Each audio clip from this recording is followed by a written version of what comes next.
love that you're bringing up trust, because I think at the end of the day, we have to find our qualification in God alone, right?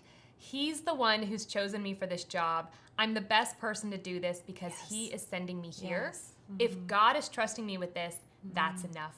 I am enough. He's going to give me everything I need.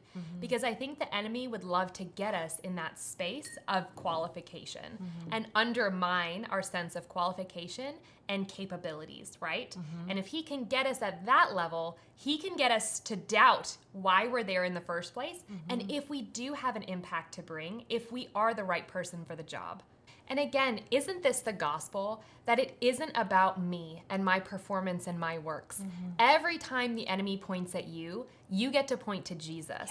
Every time he comes at you with accusation, you get to say, you know, all of that accusation was set on Jesus at the cross. And you know, he's canceled all that out. So none of that applies to me anymore. So we just want to reaffirm and remind you of these truths, that whenever those accusations come at you, that you aren't enough, that you're not qualified, that you've messed up or you're not capable or any of that, just remember that you get to point to Jesus and say, he's made me enough. He's made me qualified. He's giving me everything that I need in order to be successful here.